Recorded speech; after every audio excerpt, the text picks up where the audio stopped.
আসসালামু আলাইকুম, কেমন আছেন সবাই? আশা করছি সবাই ভালো আছেন। আলহামদুলিল্লাহ আমিও ভালো আছি। তো টুকরা কাপড় দিয়ে তো অনেক বেবি ফ্রক, ন্যাপি, হাবিজাবি অনেক কিছুই সেলাই করেছি। তো আমার ছেলের জন্য আমি খুব কম পরিমাণে ফতুয়া সেলাই করেছি, কারণ ফতুয়া তো আসলে সব প্রিন্টের কাপড় দিয়ে সেলাই করা যায় না। ফুলের প্রিন্টের জামা কাপড় যেমন মেয়েদেরকে ভালো লাগে, লাল কালার, গোলাপি কালার ইত্যাদি কালার যেমন মেয়েদেরকে ভালো লাগে, ছেলেদেরকে কিন্তু সব রকমের প্রিন্টের জামা কাপড় পরানো যায় না। তো একটু আগে যে ফতুয়াটা দেখালাম ওটাও কিন্তু আমি আমার একটা বাটিকের জামা থেকেই যে হাতার টুকরাটা রয়ে গিয়েছিল সেটা দিয়ে আমি ওর ওই ফতুয়াটা সেলাই করেছি।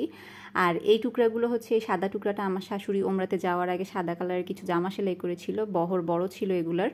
আর প্রিন্টটাও এত খারাপ না, একদম সফট পাতলা কাপড়। তো ভাবলাম যেহেতু আছে বাবুর জন্য আমি একটা ফতুয়া সেলাই করে ফেলি। আর এই অ্যাশ কালারের কাপড়টাও আমার শাশুড়ির একটা পায়জামার সাইডে থেকে বেঁচে ছিল। তো আমার শাশুড়ির একটু ভারী শরীর যদিও, কিন্তু এগুলো একটু দামি থ্রি পিসের কাপড় ছিল। আর দামি থ্রি পিসগুলোতে কিন্তু পায়জামার কাপড়, জামার কাপড় কিন্তু অনেক বেশি পরিমাণে থাকে। ওটা দেখা যায় যে একটু ভারী শরীরের মানুষের জন্য সেলাই করলেও কিন্তু পাশে দিয়ে অনেক রয়ে যায়।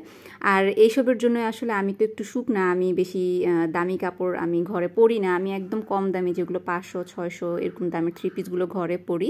তারপর আমার ওগুলো থেকেও অনেক কাপড় বেঁচে যায়, কারণ আমি তো একটু শুকনা।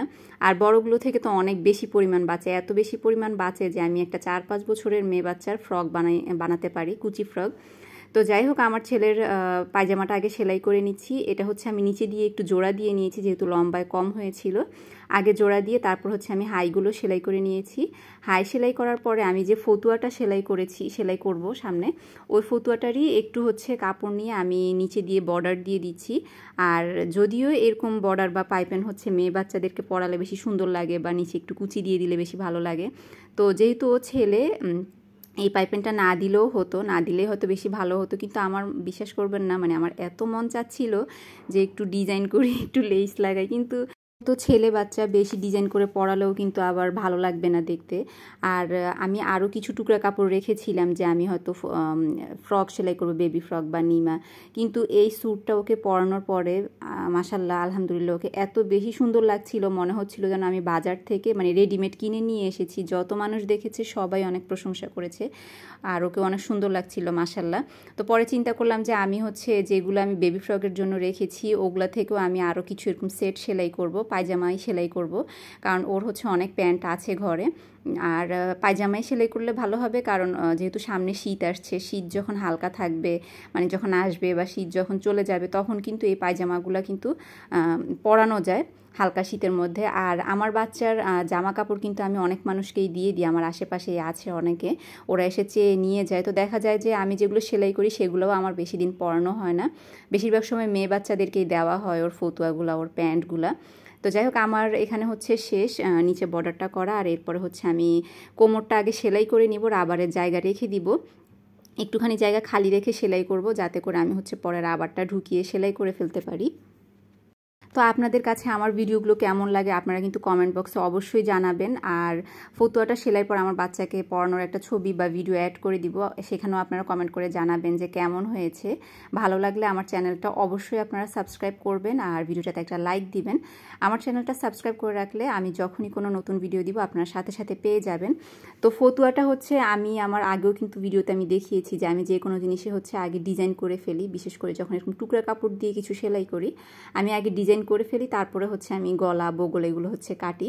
তো আমি যখন সামনের পার্ট নেওয়ার সময় আমি একটু বাড়তি করেই বোতাম, ঘরের জন্য বোতাম পট্টির জন্য আমি জায়গা রেখে নিয়েছি, যাতে করে আমার এক্সট্রা কাপড় দিয়ে সেলাই করতে না হয়, আমি ভেঙে দিয়েই সেলাই করতে পারি।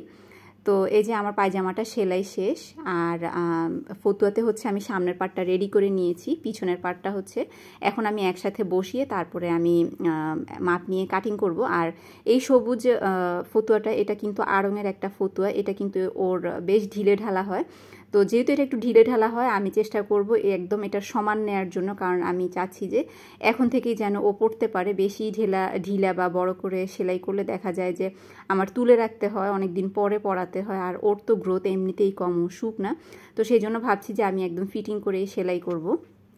তো আমি সেজন্য একটু বসিয়ে সুন্দর করে মাপ নিয়ে দাগ দিয়ে দিচ্ছি, এরপর আমি কাটিং করব।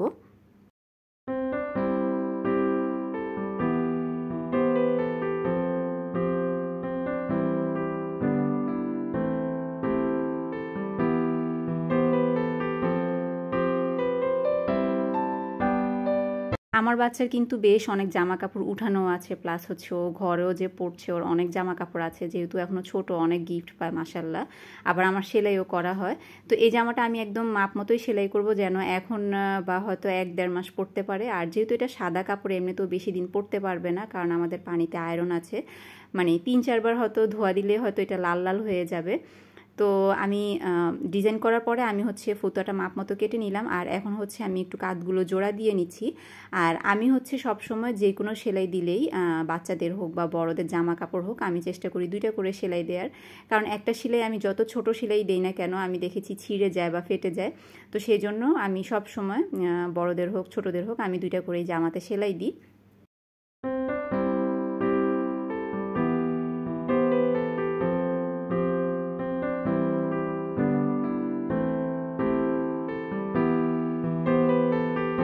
তো কাঁধ জোড়া দেওয়ার পরে আমি হচ্ছে আগেই পাইপিনের কাপড়টা তেস্তা করে কেটে বেশি করে একসাথে আমি জোড়া দিয়ে রেখে দিয়েছি, কারণ বারবার জোড়া দিয়ে পাইপিনের কাপড় সেলাই করাটা একটু ঝামেলা। তো সেই জন্য আমি যখনই সেলাই করি একসাথে আমি বেশি করে পাইপিনের কাপড় নিয়ে নেই।